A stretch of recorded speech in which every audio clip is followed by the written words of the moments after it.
The whole free will argument is completely retarded. Um, and it's really frustrating dealing with people who constantly say that God gives you free will and that's how it's okay to have the problem of evil.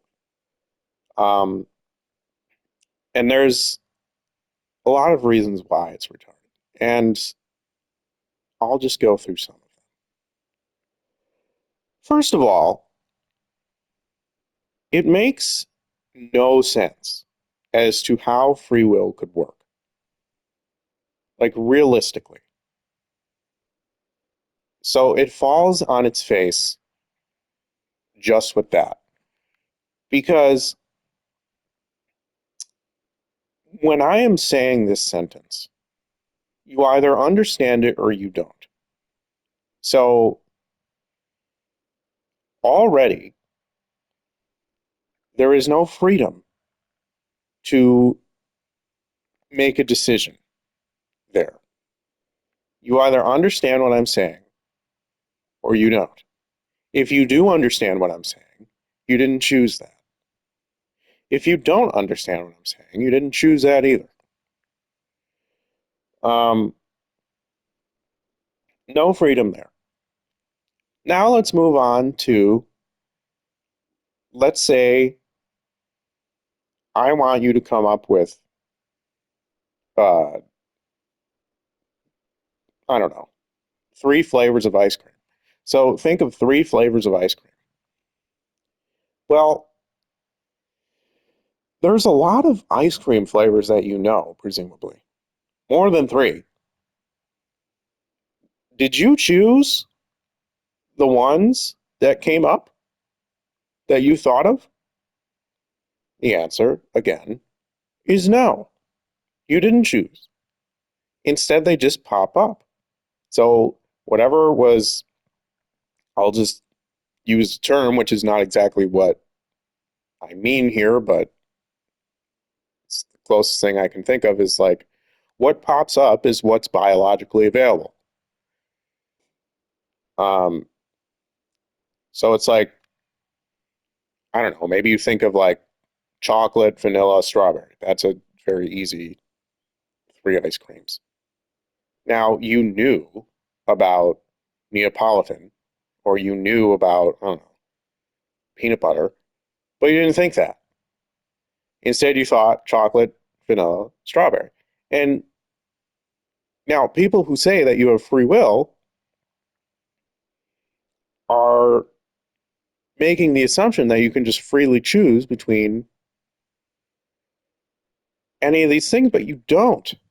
You can't freely choose. Like when I'm in this game world right now, I can't just go to any place that I want to go to that is within the game world, even though the game contains that place. So, like right now, I can't just go from here to, I don't know, the top of that tower, even though the game knows about here and also the top of that tower at the same time. And why is that? Because there is a necessary antecedent to get from here to the top of the tower. In the same way, if you constantly hear about vanilla, chocolate, and strawberry ice cream, then the most biologically available thing that you're going to think of off the top of your head without any other kind of prompt is going to be chocolate, vanilla, and strawberry ice cream. It's not going to be peanut butter. It's not going to be, I don't know, some random April Fool's joke onion flavor ice cream.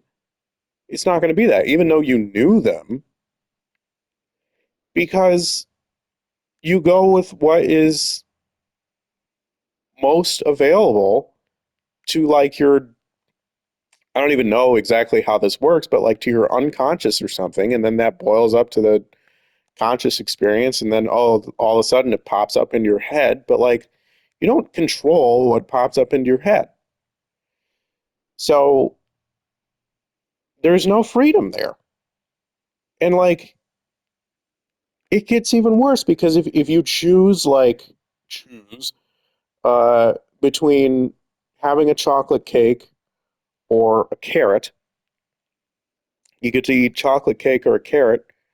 Which are you going to choose? Well, there's a reason why you choose one or the other. So, in other words, you're always going to choose that one based off of the antecedent reason. You can't avoid that. Like, maybe you're on a diet, so then you choose the carrot. Maybe you're on, maybe you, I don't know, really like chocolate cake, so then you choose chocolate cake. Maybe you think uh, asking such a question of choosing between chocolate cake and a carrot is stupid. And when all of these stupid determinists say that, well, obviously, unless you have some particular reason, you're probably going to choose the chocolate cake, you're like, no, I have free will and I'm a big, awesome poop face. And instead, I'm going to choose the carrot because God is real. Well, that has an antecedent too, because it means that your preference at the time was being defiant. That's a preference, and then you act on your preferences. So you can't avoid it. Like, what you choose is according to your preferences, and your preferences are not chosen every time, without exception. That is what happens. So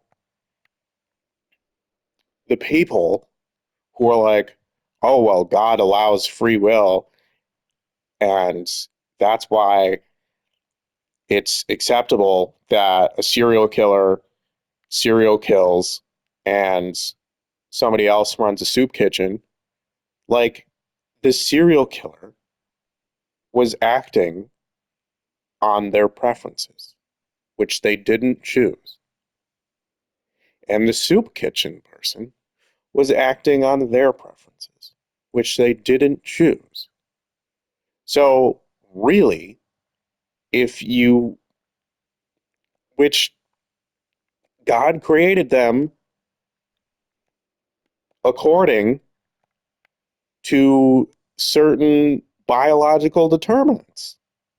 Like, he would have created, I don't know, soup kitchen lady to, I'm just, don't take the specifics here because I don't know exactly the mechanics here, but like, let's say soup kitchen lady has much more oxytocin and this and that, and that's in part because of her genes and in part because of her environmental upbringing, in part because of her, et cetera, et cetera. And then serial killer person has way less of all of that. And therefore, what occurs to them instead of doing a soup kitchen is doing some serial killing. And like this is vastly oversimplified, and it would take me like 400 years to go through every antecedent. But what I'm saying is there are antecedents every fucking time. So it is so annoying and tedious to deal with people who are like, oh, well, God wants us all to be free. In what way are you free? How are you free? You didn't pick your parents, you didn't pick your genes, you didn't pick your growing up environment. If you change your environment because you don't like it, you didn't pick that either because you didn't pick uh, the impetus for change. You didn't pick to be rebellious enough to want to leave, you know? Like, you didn't, if you want to leave your environment and you change it, did you pick the want itself to leave? Did you pick that? No, you didn't. So like, if you happen to leave an environment, um, the wanting itself to leave the environment you don't pick. So none of it is free. It's it's ridiculous. Like every single thing. If you I don't even know. I can't even like it's really best when you just hear people who believe in free will to try and come up with an example of where you're free. And like you never are. Never. Because everything has an antecedent. Everything. You know, and they always think that, well, I can always pick this or that instead of the thing that I'm probably gonna do. Like, you know, like if I'm trying to uh, lose weight, what I really want to do is eat chocolate cake, but what I do instead is eat the carrot because I'm losing weight and checkmate determinists. But that's not a checkmate because your preference of losing weight is more salient than your preference of eating chocolate cake. So, in other words, one preference goes over another preference. Did you choose the ability to make one preference more um, salient than another preference? No, of course not. You didn't. You didn't choose that. You can't choose that. If one thing is more important to you, you don't choose whether or not it's important. It just is important. And then your preferences are aligned in that way. So, like, there's no freedom here. So, in other words, the system that this God created is completely deterministic. So, like, it derails the free will BS on its face because there is no free will. You can't choose shit. Nothing. Like, why have I been walking around in the way that I've been walking around? I don't know. But what I do know is that I'm not choosing, like, for instance, this didn't occur to me to do this. The only reason it occurs to me now is because I happen to be trying to think of a weird thing to do. But instead, before, I was just walking around aimlessly wandering. But I was still within eye level because eye level is what would occur to me unless I was specifically running the schema of think of weird thing. So unless I run that schema with that goal, then I'm just going to think of do something with eye level. And then you know what I mean? So like there's antecedents for all of this. So I can't give you the exact specifics of why I feel like looking at this tree right now, but I can tell you that I didn't choose to want to look at this tree right now. I just happen to want to look at this tree right now. And now I'm bored, so now I'm going to move on to something else. And I don't even know what it will be. Um,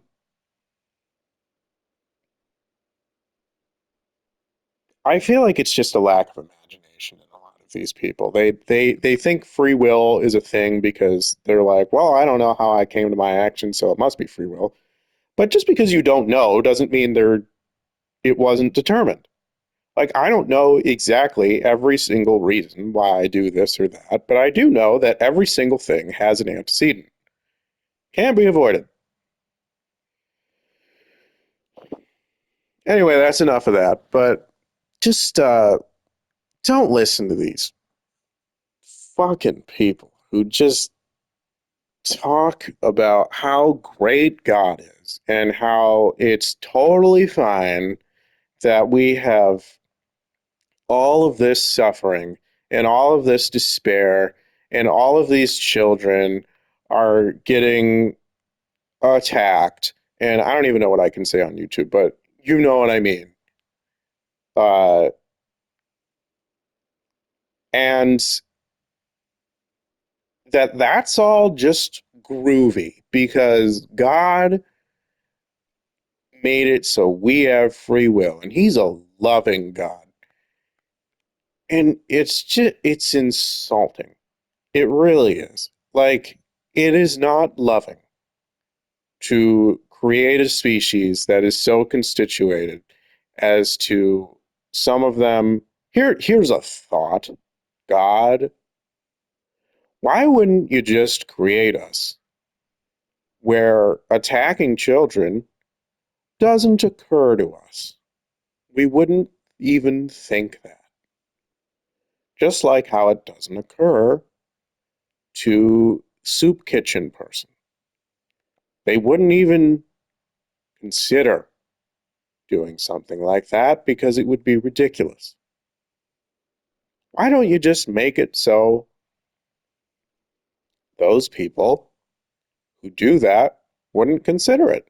Because the free will people, like nobody gets upset, even the free will people, about like, I don't know, uh, how uh, they themselves haven't thought about some random thing. Nobody gets upset about what they haven't thought about. So, like, for instance, right now, I'll make you think about a jellyfish that is wearing swim trunks and turns into a unicorn. You probably haven't thought about that until I just implemented it into your brain. And the free will people don't tend to get upset about not having the freedom to think about that until there's an antecedent for it, which is me telling you about it. That is what the loss of freedom feels like. In other words, it feels like nothing. You didn't care about the jellyfish. I don't even remember what my example was. Wearing swim trunks or underwear or something, and then turns into a unicorn. You didn't care about that until I told you about it. So why wouldn't God, if he really cares about freedom so much, he can just do the same thing with certain thoughts where you just wouldn't think of them, and then you still have the freedom to do all other kinds of things, but you just don't think of that thing. That's all you need to do to avoid this, or many of the problems of evil in terms of people's actions. But he doesn't do that. It's stupid. It really is.